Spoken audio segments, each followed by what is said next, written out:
То, что произошло в Грузии, это трагедия для грузинского народа, для чеченского и кестинского народа.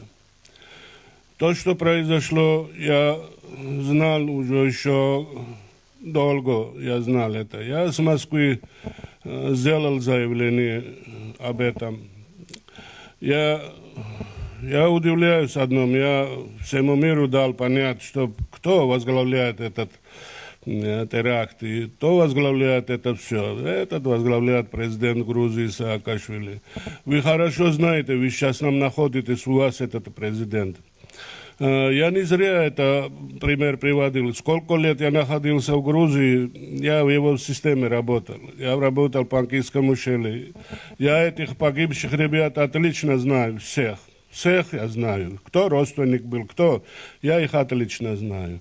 Эти ребята уничтожены аппаратом президента Грузии Саакашвили. Его спецслужбы их убрали, потому что они живые свидетели. Они могли очень многое рассказать. Почему-то ни одного живого человека не показывают, не показывают его понятие, что там случилось, как случился. А я знаю, как это было, как 2 месяца назад заявлял, я сейчас заявляю. Эти ребята завербованы, молодые ребята, которые финансы нужны были немножко. Они находились в антитеррористском центре. Сколько раз я там бывал, я там видел. И чеченцев видел, кистинцев видел. Они связаны с антитеррористским центром. Они завербованы. Я еще тогда говорил, их готовят для России, против России, террористические акты, все. Они готовили этих ребят. А последние 2-3 года они специально уже готовили группу чеченских кистинцев отправлять на Северный Кавказ. Я сейчас не могу фамилии называть, если надо. Там Алдамов, там Маргошвили, Багакашвили, Кавтарашвили. Все они мои близкие родственники. Я вам честно говорю, я их хорошо знаю. Иногда была у нас встреча, разговор, я им говорил, неправильно у вас, вы сейчас молодые, вам учиться надо, вам надо образование принимать. Какой сейчас война, сейчас совсем другая система, не надо ехать туда. Ну, они мне прямо не говорили, что мы связаны, но они говорили, мы нужны, мы должны это делать, потому что вы знаете, для чего это делается. Делается ради интересов Саакашвили. Сегодня грузинская сторона загнута куда-то идет непонятно. А то, что произошло, я вам честно скажу, это люди застрелены все в голову. Ни одного в другом теле нету у них пробоины. Прямо в голову стреляли. Они спящих людей убрали. Потому что первый их договор был такой человек в Грузии, есть Петр Цискаришвили, очень близкий человек Саакашвили. Он начал губернатором, потом пошел в парламент, потом, это его человек. Он заинтересовался с этими людьми. Он дал слово, что их отправит через Дагестан на Северный Кавказ, через это ущелье. Когда уже договорились насчет денег, деньги очень любит. Он любит, все любят, которые в системе. Они договорились их отправить туда. Потом случилось 2 месяца назад, я выступал на пресс-конференции с Москвы, я открыто сказал, что там происходит, что они завербованы люди, как будто я чувствовал. Я знал, что это произойдет, поэтому предупредил их. Эти люди завербованы, заберите своих детей, заберите от этого человека, от близких людей.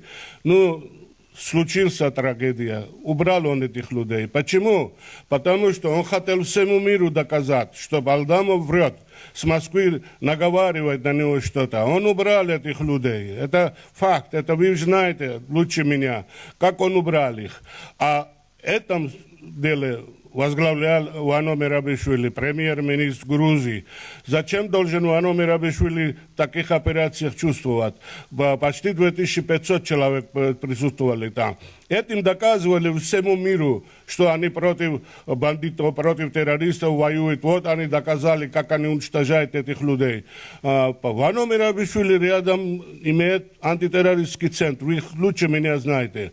Там лорд Кипанидзе, замминистра МВД, Он курирует весь Северный Кавказ, он курирует. Поэтому антитеррористический центр во главе этого все, они контролировали всю эту операцию. Почему-то через 2 дня приезжает Лапанковский, куда это, вот, приезжает Саакашвили и делает заявление. Мы этих людей похороним по мусульманским обычаям. Где видно, что бандита-террориста хоронят по их религии? Я не видел. Там же объявляет замминистра Хизанишвили, тоже мусульманским обычаем похороним этих людей. Этим они хотели матери, их родственники, потому что они знали отлично, что там грузинские граждане находятся, что они кистинцы, что чеченцы, там другой нации, еще другие были. Поэтому они прямо указ сделали, что вы не беспокойтесь, по мусульманским странам похороним. Это было специально сделано. Вот это все это возглавлял лорд Кипанидзе, антитеррористский центр, а главный Вано Мерабишвили, который возглавлял эту операцию. Я спрашиваю, почему премьер-министр должен возглавлять там 5, 6, 10, 15, 17 человек? Почему он должен рисковать себе? Почему первым рядом должен премьер-министр идти? Мне непонятно. Но вот еще раз говорю, это трагедия грузинского народа. Это событие, что вот там произошло, печальное, является отголоском той политики, которую Грузия проводит вообще по отношению к России, а политика эта враждебная. И в том числе Грузия укрывает, это известно, вот, недругов России у себя. Есть в Тбилиси тоже вот, представители той части чеченских боевиков, которые замешаны в очень таких грязных делах, включая бесланскую трагедию. Это известно, неизвестно только широкой грузинской общественности. И то, что произошло сейчас, скорее всего, это некое, не то что недоразумение, а что-то скрывает грузинская власть. Она хотела уничтожить следы путем уничтожения конкретных людей там. И другого просто не может быть, поскольку если грузинское руководство вот поддерживает тесные связи вот с каким-то подпольем антироссийским, да, руководство Грузии должно не обострять ситуацию во всех отношениях, поскольку это может повернуться против него же самого. И я расцениваю вообще эту кавказскую политику Грузии как ущербную. Вот возьмем признание так называемого геноцида черкесов. Это все взаимосвязано. Нельзя это рассматривать изолированно друг от друга, все эти моменты. И сейчас перед выборами происходит вот такое. Есть тут момент того, что надо уничтожить какие-то следы. Я не знаю конкретно какие.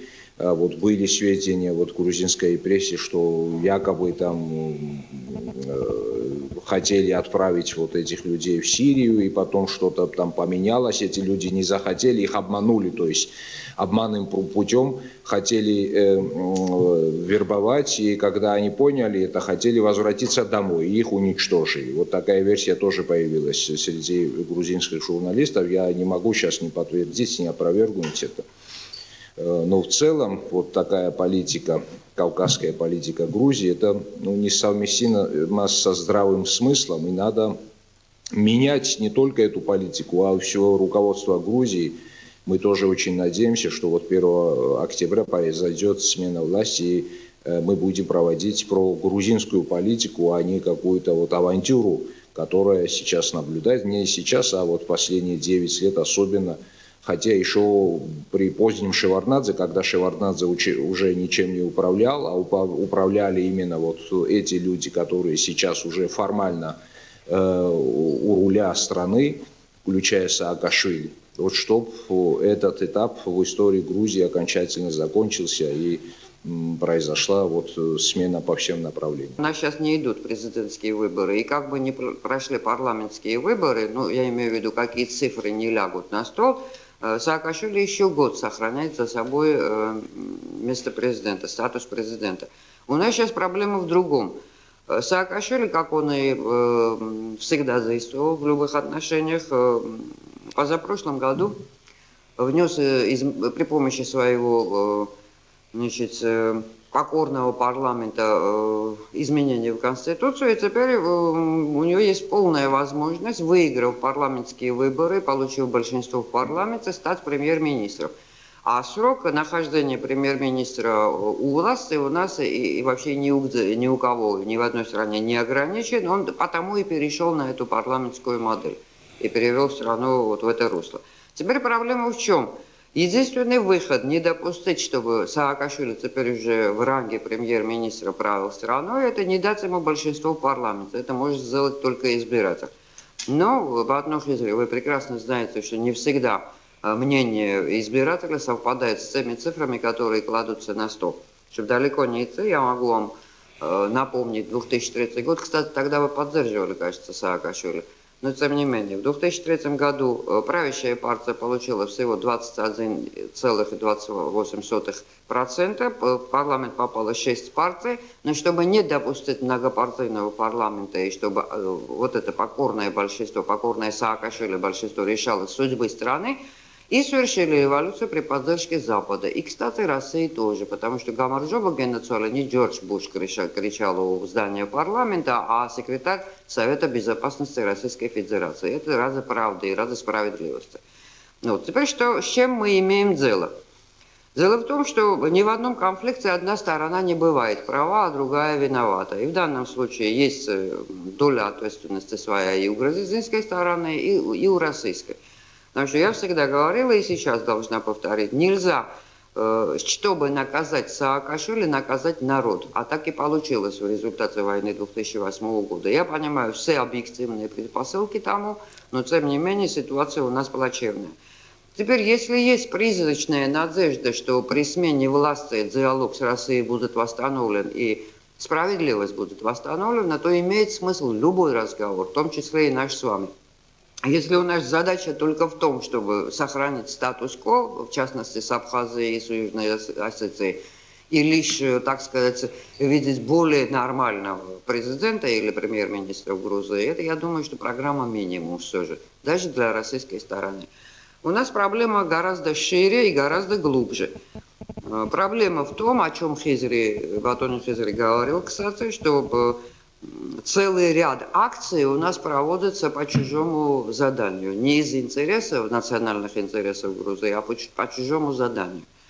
Вот это действительно трагедия, потому что все, что происходит между соседними странами, должно опираться лишь на их национальные интересы. Как я могу понять, что не в национальных интересах России иметь базы НАТО у себя близ границ. И не то, что могу, я прекрасно это понимаю. И я не понимаю, как можно было прийти к тому, что, вот, например, российские войска уже во второй половине 90-х годов у нас не имели права передвигаться даже с одной базы на другую. И были случаи, когда вот машины были арестованы. Просто они переходили с одной базы на другую.